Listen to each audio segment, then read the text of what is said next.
Welcome to UK Column viewers and listeners. Really good to have you back. This is part 2 of my interview with J. Michael Waller, who is the author of Big Intel: How the CIA and FBI Went from Cold War Heroes to Deep State Villains. And I'm going to say to our audience that this is a really fascinating book. It's kept me occupied for several weeks and produced a really interesting discussion with Mike in part 1. But can I say, if you're joining us today and you haven't seen part 1, my suggestion is that you go onto the UK Column website and watch part 1 first, because it gives the introduction to Mike and his not only his work on the book, but also his personal history connected with the intelligence services and psychological warfare. And then it leads in through to the start of his analysis of what's been happening in the US, not only in politics and society, but deep inside the US intelligence system. So see that part 1 first, and then come back to part 2. If you've already seen it and you're with us, ready to go for the next episode, thank you very much, and I don't think you'll be disappointed. Mike, thank you very much for joining me again. It's great to be back with you. We ended, having covered a lot of ground, which I'm just going to try and summarize in a couple of words, which is that you had taken us through things that you were seeing happening, not only in US society, but particularly amongst the very agencies that people would expect to be protecting US society, the CIA and the FBI. And essentially this brought us down to, you correct me if I haven't got this right, but this brought us down to what you saw as a psychological attack on the United States itself. Yeah, it's a psychological attack on all of us, on all Western societies. And because the adversaries that created this, who are long gone, the program still survives, living on its own, but the adversaries themselves are gone. They could not bring us down through a violent Bolshevik-type revolution, because people in Western societies had too much hope and too much upside for working within the system. So instead, the strategy was to destroy the system from within and persuade the citizens of all our countries to destroy our own system from within by attacking our heritage and our culture and all the beliefs that we've had for centuries. I think that we got to about chapter 27 in your book in part 1, and 28, I'll just give you this because I'm sure it'd be useful to have a little bit of a prompt. Chapter 28 was main sources of the allegations, foreign spies, and you gave a mention to Christopher Steele and the Hunter Biden laptop, and I was particularly keen if you'll tell us a little bit about that. And then you go on from there, you're talking about Antifa, Just an Idea, Trump, Team Biden. You're talking about 5 former CIA directors, the incident at the Capitol, defending against communist Chinese spies. And then you get into the positive stuff, which is rebuilding rebuilding American intelligence. And that leads through to chapter 37, which is what to do with the FBI. And then you've got a conclusion, which I think can be summarized by big intel is bad intel. But if you will, take us into that second half of the book, and in particular, what you were seeing when you started to talk about foreign spies and the likes of Mr. Steele and the Hunter Biden laptop, because I know this will be of great interest to a UK audience in particular. Christopher Steele was a main source of allegations that Donald Trump was somehow a Russian tool or a Russian government asset who was sort of our Manchurian candidate in the United States to take over the United States on Russia's behalf. This was found to be a lie in 2 federal investigations, one by former FBI Director Robert Mueller and another one by a special prosecutor, Durham.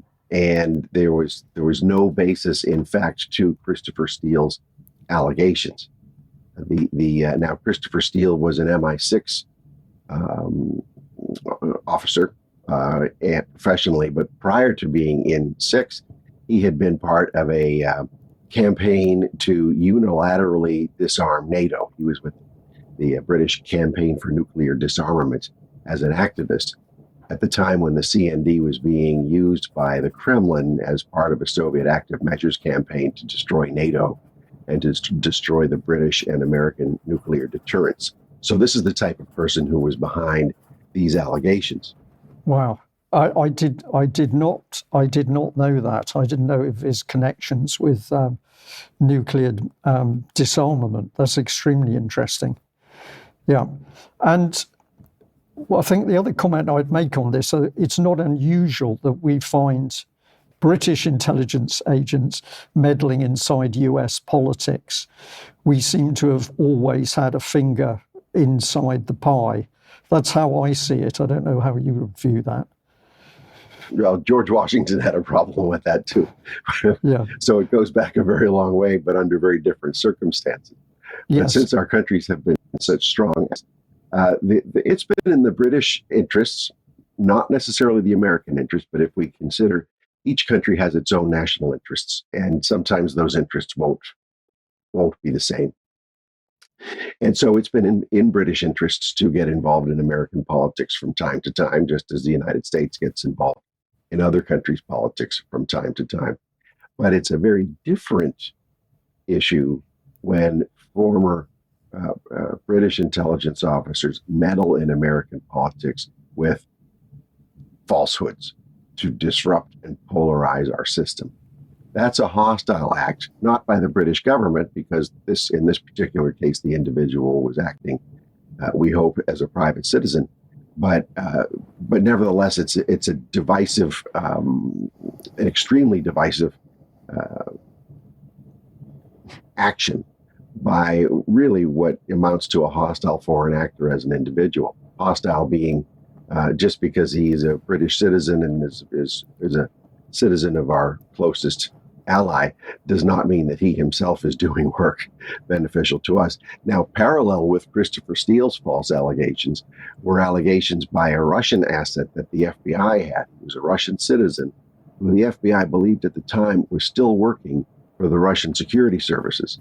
So you have Steele and this Russian individual both providing the raw information to create these allegations that the FBI then leaked to the press that a top presidential candidate with half the country's support was a Russian asset. And I have to ask this question because in part one, you express some, and in your book, you're expressing concerns about how the FBI is behaving. At the time that the FBI stepped forward with these allegations, could you as an American citizen trust what the FBI was actually doing in relation to the case as a whole?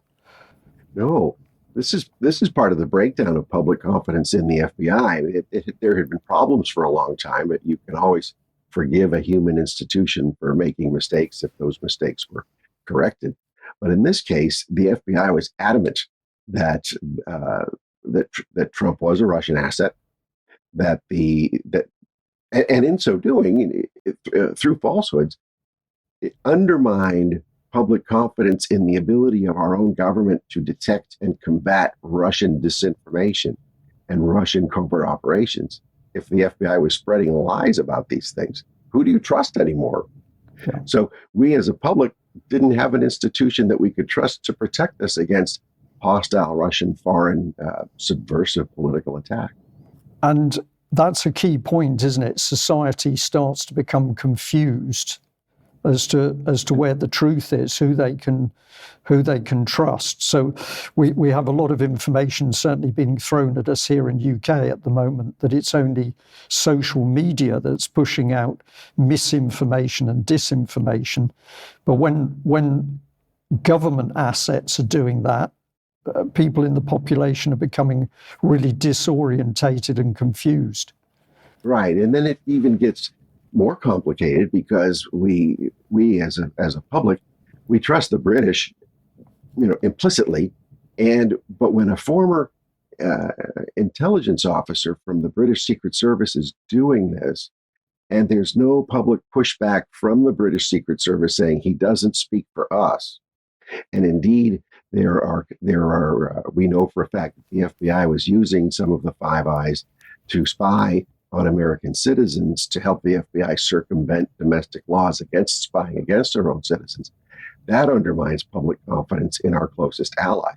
You've said something which I suppose I shouldn't be surprised at, but actually I'm quite shocked, and that is that there's inherent trust when it's the British doing things, because I'm here living in this country, and the last 20x years of my life has been me coming to the realization that I can't trust a thing my government says, almost. So that's quite a statement that trust is so strong in the US for what may come out of the mouths of British intelligence assets. We've been well indoctrinated through a lot of Fleming books and movies and other things that glorify the British Secret Service, but we also have a genuine affection for sort of everything that's indigenous to the UK, and have since at least World War II, if not many of us before. And so when this type of confidence in not just the British Secret Service, but in the UK in general, when that deteriorates, I mean, where are we both as countries? We need each other. Yes. Yeah, that's fascinating. Okay, so let's leave that one for a moment. Take us on to the Hunter Biden laptop, because certainly there has been an awful lot said and printed on media and, mainstream media and social media about the whole of the Biden affair. So it appeared to be a really big, ugly bubble where it was everywhere, and now it seems to have just almost disappeared. So tell us what you saw about the episode and where you think it is now. It was interesting to have an insider's view of that episode, because I had access to the contents of part of the contents of the Hunter Biden laptop before it became public. So I vetted a lot of the emails and other communications concerning Russia and Central Asia, and some from Ukraine. So we knew in advance. We knew the original source. So we had the whole provenance and the whole chain of custody of the information. So we knew that it was legitimate. And so there was a good-sized team of us going through these materials to evaluate them well before the laptop's contents were released to the public. So when those contents were released, and then immediately came back the allegation that this was Russian disinformation, we knew that something was wrong. And this is the crux of it. So I'll say the words, but we had what appears to be criminal activity going on by somebody with connections to the highest political levels in the States. And when that activity started to be exposed, then in stepped the state in order to say, well, actually, this is just disinformation, ignore it. Right. And it was timed, of course. The release of the laptop was timed, and it was October of 2020, right before our elections.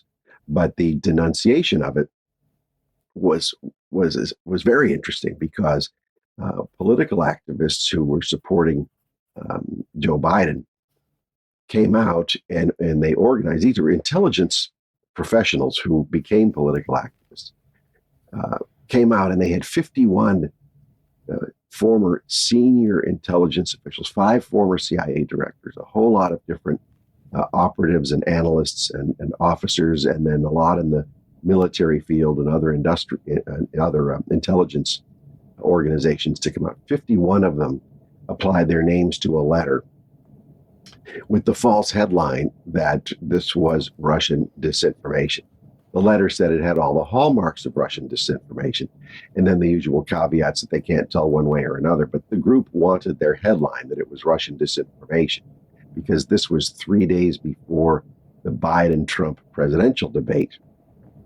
when Biden was able to say, this laptop stuff that's coming out from the Trump camp is a lie. Here we have 51 former senior intelligence people saying that it's Russian disinformation. So that itself was a political operation by intelligence people designed to disrupt our political process. Yeah, and of course this is unbelievably serious because you have your own intelligence services fully disrupting the democratic process inside the states. Right, and they're unaccountable. Now, all these 51, as with Christopher Steele in his case, these were all former officials. But in the intelligence world, you never know, are they still former? And so many of them are active, and they maintain active security clearances, so they're still part of the intelligence community. But when you have former CIA directors and former senior CIA officials throughout American intelligence tradition, which only extends from World War II, they're considered to continue to speak as well-connected intelligence professionals for the intelligence community. So what they say has a high degree of currency, and it is logical and expected that their views imply the views of the intelligence community. If we take your analysis to the end point, what it's saying is that within America at the moment are forces which are absolutely working counter to the democratic system in America. You're absolutely under attack, not by an outside agency. You're under attack by effectively your own people. Right, and they're unaccountable. There's no oversight. So this goes completely outside of our Constitution. There is no check and balance and no public accountability for it. So you have a state within a state that's developed. A state within a state, yes, absolutely. Okay, and this one pops into my head, but Hunter Biden laptop. Can I ask anything about the Hillary Clinton emails? Because that was another one where a large amount of data was circulating, but the American public at least, never seemed to get the absolute truth about what was hidden in those emails.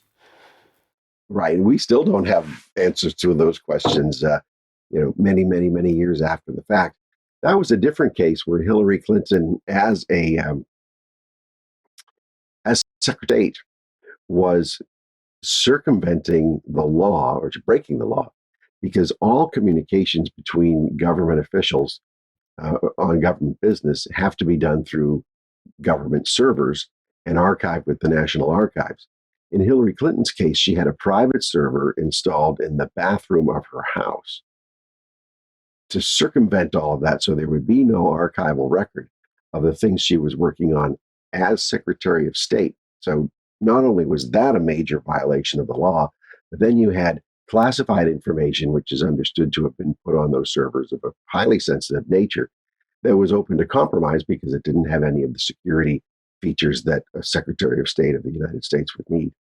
So again, this is another massive breakdown of it's breakdown of democracy, but it's a breakdown also of the investigatory powers, isn't it? Because if these we'll call them allegations are not investigated properly, then can you have any form of confidence in the security services, be it the CIA or the FBI?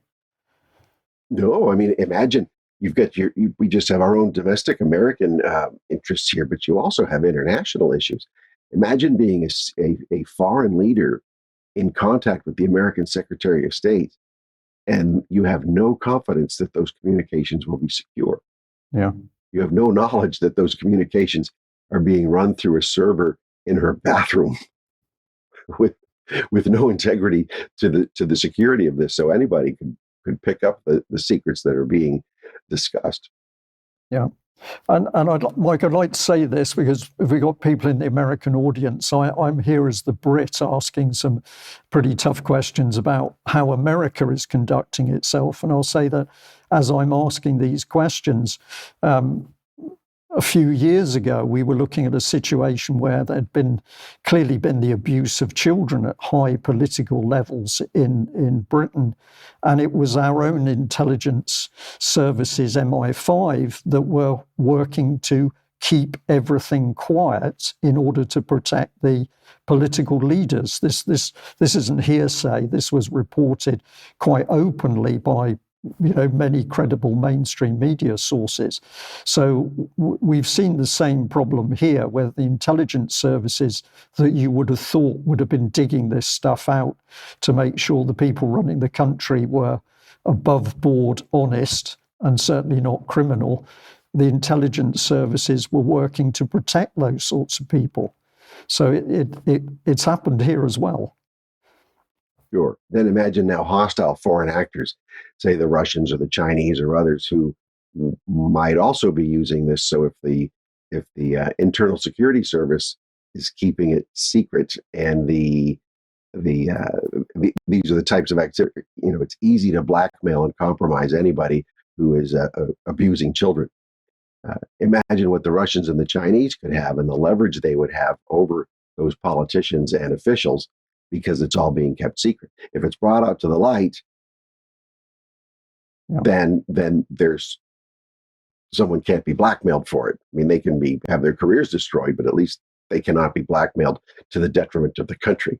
So what the counterintelligence or security services were doing there seems to be helping cover up for these crimes, and also assisting inadvertently, we hope, foreign actors who would be exploiting these embarrassing and criminal secrets. Yes, and this also takes me back to basic what I know as military vetting, where the security services look into the background of military personnel to determine what level secrets they're going to have access to, and are they trustworthy people. So I know the same system goes on in America, that if you're going to have access to classified material, you're going to get some form of personal, professional vetting to make sure that you're safe. But as we've seen increasingly liberal policies coming through government, so a lot of that has sort of disappeared into the long grass. What am I getting at? That if we go back 50 years ago, probably if somebody had an affair and they were in a high political position, this could be a big problem. But we've now got to the situation here in UK, at least, where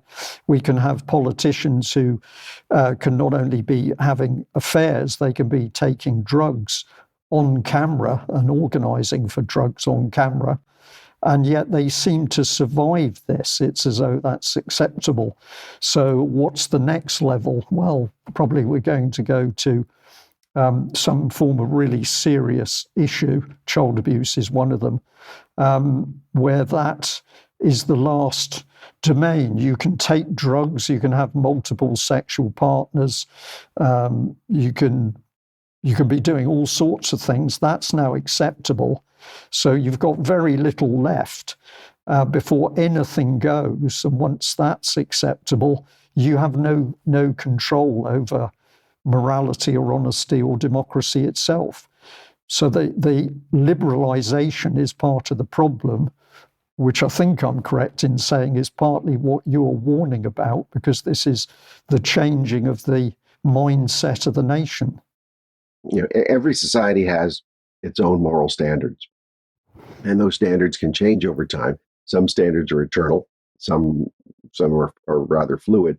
But the whole object of the campaign, the critical theory campaign being waged against all Western countries, is to destroy the morals and destroy the ethical character of nations, to tear them down.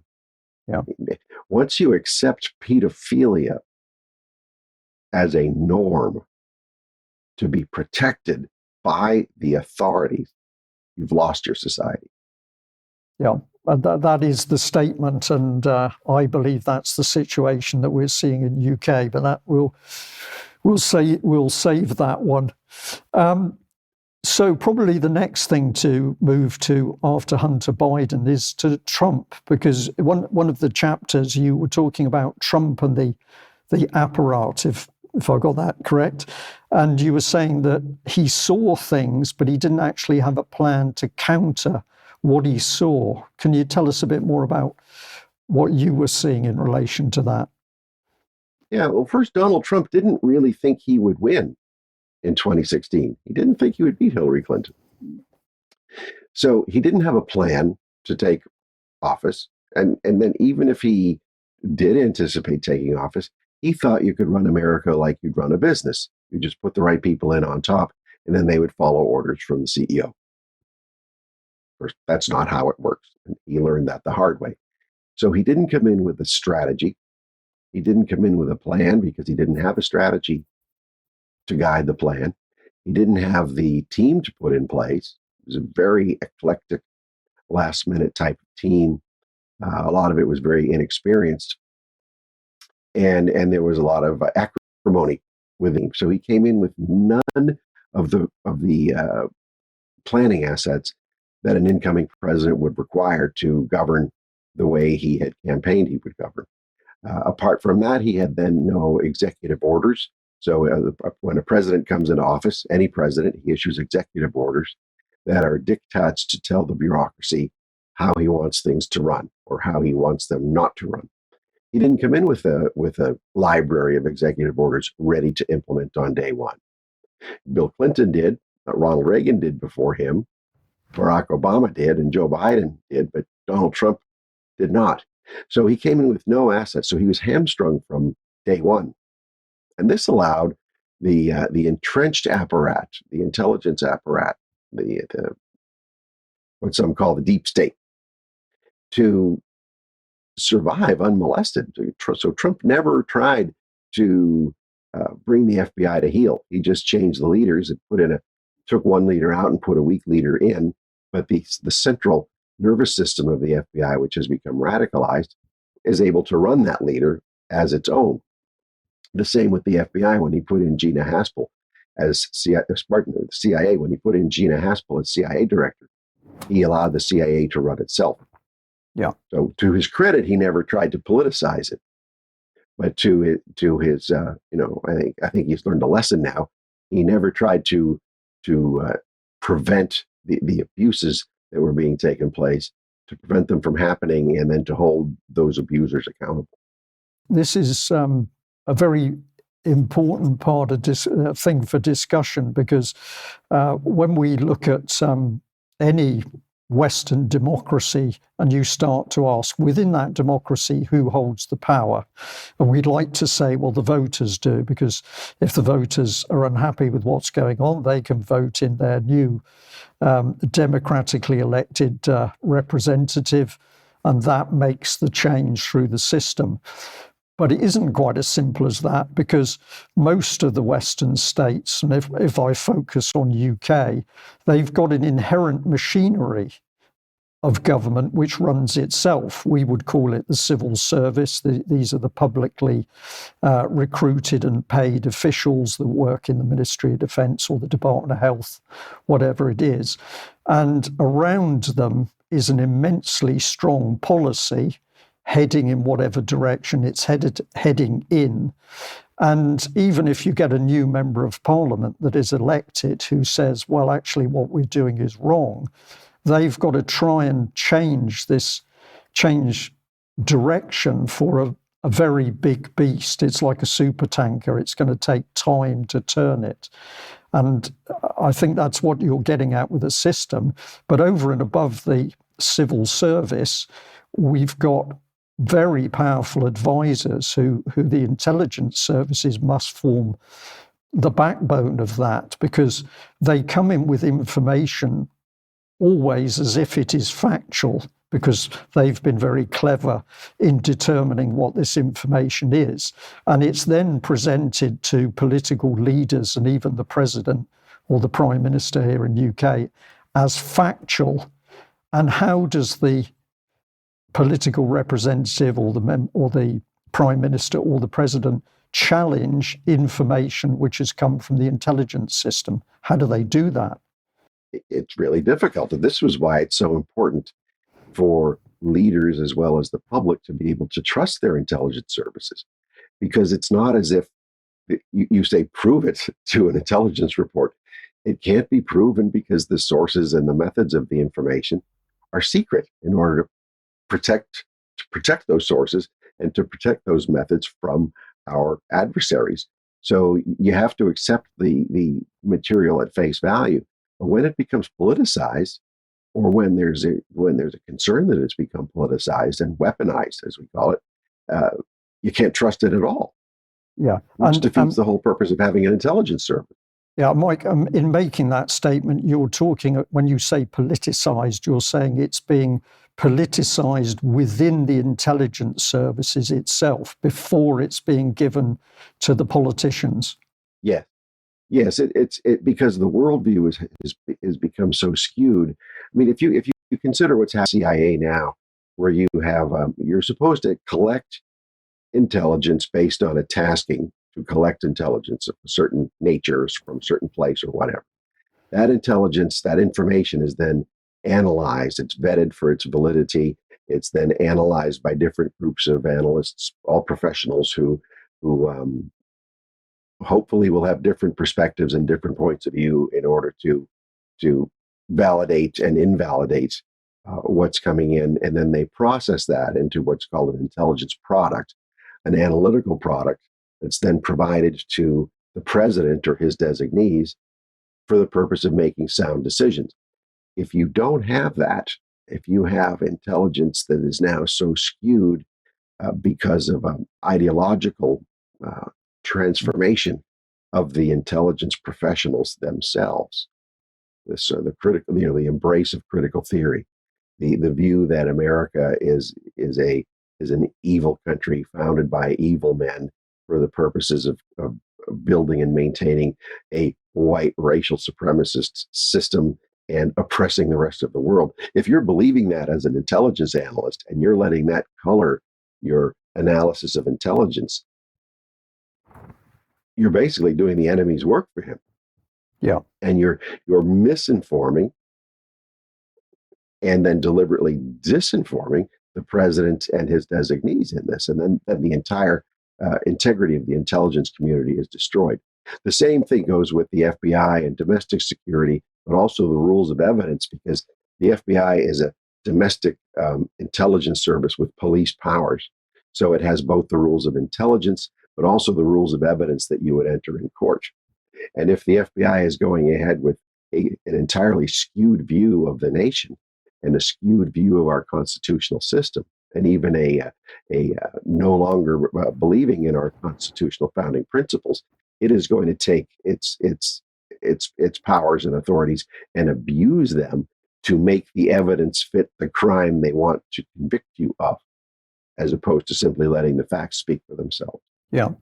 And as a foreigner, as an outsider, I watched with interest some of the congressional interrogations of the of senior people in the FBI when they were being asked questions about Hillary Clinton and Hunter Biden laptop.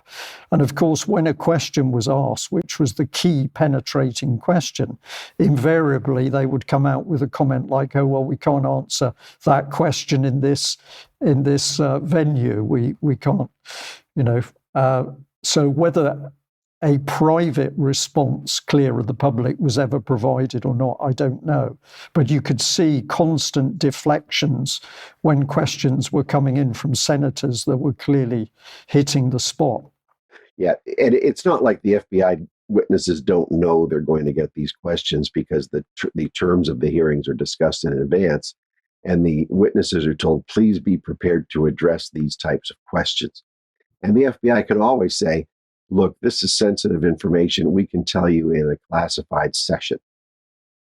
So both the House and the Senate have secure rooms called SCIFs for the purpose of discussing highly classified information and not having any eavesdroppers being involved. Those SCIFs are used all the time, but you've never once heard the FBI director say, let's address this in closed session in a SCIF. Okay, so Trump was there. he hadn't prepared properly, so he ends up being a president being driven by the power system around him, if that's a reasonable summary. And presumably that power system had its own political agenda in that they didn't want Trump. And so what did they decide? That they could just about tolerate him until he was not there. They didn't need to remove him, I'll choose my words carefully, in a permanent way. They could simply wait for him to atrophy, to fade away. Right. And this is a game that bureaucrats play anyway. If they are looking at their careerists, they essentially can't be fired from government service. So if they just wait and they drag their feet for 4 years, then they can pretty much get most of what they want. Now, this defeats the whole idea of having a civil service and its equivalents in the intelligence service or the foreign service, because they're supposed to be providing a service, not servicing themselves and their own agendas. So they'll slow walk these types of things. They'll do the same with issuing, with doing the background investigations for security clearances. So they'll take their time on it, dragging their feet so that the individual they don't like will never get the background investigation finished so he can be given a security clearance. Okay. And now you have, if Trump is elected this fall, he'll only be president for 4 years. He cannot run for another term. So all the bureaucrats are going to know this is just a one-term president, and we're just going to give him a very hard time and drag our feet. Right. So I've got to ask the question, is Trump smart enough if he gets in for the second time, is he smart enough to realize his mistake before and to be properly prepared to deal with these problems when he comes in? Could he get it right this time? He could. He's got a lot of outside help this time. A lot of seasoned people have known the problem. He's also been terribly burned by this. He's paid a terrible personal cost for this with the lawfare waged against him and the security apparatus continuing to go after him. Imagine raiding the home of a former president to get documents that he actually got legally, because under his authority, any president can declassify whatever he likes, and he can have custody of those documents in a secure area for his own use in writing his memoirs or starting his library or whatever else. But imagine that the FBI could actually raid the former president's home and disrupt everything. This affected Trump very personally, and he now is developing a plan. There was some material published today about part of that plan, about what to do with the FBI. I think it needs to be strengthened, but at least it's an action plan, and it's been vetted by seasoned lawyers who'd served for a long time in the Justice Department before. So yes, he's going to be there with a plan right on election day, and then he'll have that period up to January to begin implementing that plan behind the scenes so he can launch it on day one. Okay, now I've got to keep myself in check here, because I want to stay on the subject of the psychological warfare. But this is really interesting with Trump. He comes in and he tries to do these things. What's your assessment of the political will in America? Do you think that if he starts to do the right thing, more senators will start to be braver and to actually start to push in the right direction? I can't give you a good answer on this. Everything requires leadership. And if he came in the first time as an outsider, most Americans think that people from New York City are obnoxious. And so if you look at Trump's personality, he's very much a New Yorker. He's not just Donald Trump. Look at Senate Majority Leader Chuck Schumer, also from New York City, a very obnoxious man, but a very powerful man. So there's a question of what kind of leadership do you provide? Do you provide leadership that inspires and leads, or do you provide leadership that alienates? And I think he's gone more toward you can see him now with more of a welcoming mentality, to bring more people around him, to be more forgiving to people who had opposed him before, and to create that larger alliance that he had lacked before. So I think, yes, he did not try to engage Congress when he was president before. He didn't do a very good job of that at all. This time, you can see that he's building his political base in both the House of Representatives and the Senate. I've only just started with what I'd like to ask you. So if I let you go now, because you've got another commitment pressing you, could we effectively finish this part with a bit more time and another date at your convenience? Want to do part 3? Well, yeah, because Sure. I'd like to just drift Trump to ask you a little bit about Ukraine, but then the other thing was that this whole bit about how this psychological attack is affecting people and what it's doing and what we can do about it. This is where I'd ultimately like to get, because if people are saying we can't even trust our own security services, they're lost. And how do we reassure people, and what should we be showing that they can do, or what should they be thinking about? I'd like to get somewhere where we can say, there's a beast attacking us. How do we deal with it? I've got some ideas myself, but I'm particularly interested in how you view this, because I sensed by the time you got to conclusions in your book, you were at the point where you're thinking, yeah, we've got to do something about this. And you said something like, we're not going to lose, or there's still time. That's what you said. There's still time to do something. But what should we be doing? That's where I'd like to get with you. Yeah, well, in a nutshell, right now, we could go into it later on.